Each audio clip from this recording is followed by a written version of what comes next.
saya kok tahu betul di mana Pak Apri waktu itu sebagai salah seorang pejabat Pemda DKI pendukung Bapak Jokowi. Nah, kok akhir-akhir ini kenapa kok justru yang saya lihat Bapak tidak lagi berada pada posisi Jokowi, Pak? Ya. Karena saya mengenal Pak Fauzi-Bowo pada waktu itu. Oke. Mengenal dibanding Pak Jokowi. Oke. Saya mengerti Pak Jokowi kan dari media-media yang bagus-bagus saja. Jadi dulu saya katakan, mengapa saya mengajukan mundur? Di buku saya katakan ada 3 alasan. Saya tidak bisa bekerja sama dengan orang yang tidak peka korupsi atau tidak peka terhadap uang rakyat atau tidak peka korupsi terhadap korupsi. Kedua, saya tidak bisa bekerja sama dengan yang suka melanggar aturan. Ketiga, tidak suka dengan orang yang melanggar etika birokrasi. Saya mengharapkan itu ada perbaikan di Pak Jokowi gitu loh. Ada harapan. Ternyata enggak. Ternyata enggak gitu. Dapat berbagai kasus itu saya lihat tidak peka terhadap korupsi gitu loh. Malah cenderung ada satu kasus cenderung saya katakan melakukan pembiaran terjadinya korupsi.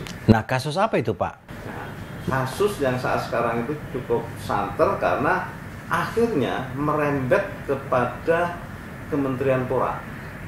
Oke. Kementerian Pora dikatakan menghambat program MRT. Oh, jadi berarti justru problemnya bukan di Menpora, problemnya yang ada di DKI.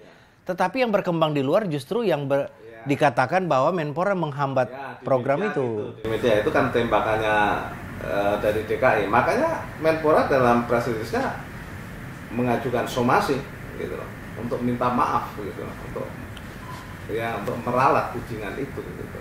Nah, sekarang gini, Pak. Dengan kondisi objektif yang Bapak rasakan setelah Bapak mendukung Pak Jokowi menjadi gubernur. Nah, sekarang Pak, beliau dengan segala kenekatannya kok sekarang maju sebagai calon presiden. Bapak melihat masalah ini gimana, Pak? Iya. Gimana saya mau mengatakan ya? Seharusnya seseorang yang akan menjabat, ya, ingin berkarir, ingin naik, itu harusnya bisa mawas diri, gitu. Bisa mengukur dirinya. Gitu. Nggak lebih mahasiswa lah, ya, atau anak SMA. Kalau jelas dia ujiannya jeblak ya, di kimia, ya jangan coba-coba mendaftar kedokteran loh. Harus bisa mengukur dirinya sendiri gitu loh. Ibaratnya gitu. Jadi tidak selalu jadi pemimpin itu ukurannya itu cuma disenangi rakyat, ya kan? Tapi masih ada kapasitas. Iya.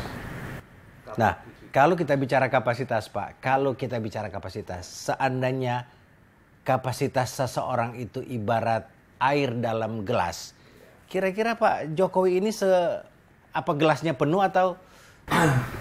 Enggak, saya nggak akan itu. Tapi kasus.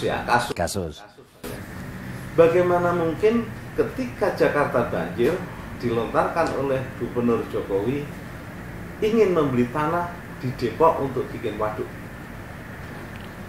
Itu bagi saya itu ukuran kapasitas seorang gubernur. Sebab waduk untuk penanggulangan banjir di Jakarta yang tempatnya di hulu itu adalah bukan kewenangan gubernur, itu kewenangan pemerintah pusat.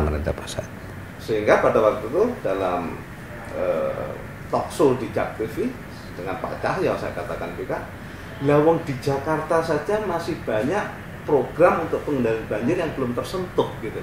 Ngapain mesti sampai di luar Jakarta? Sodetan antara Ciliwung itu bukan kewenangannya. Ya, itu menunjukkan kapasitas menurut saya.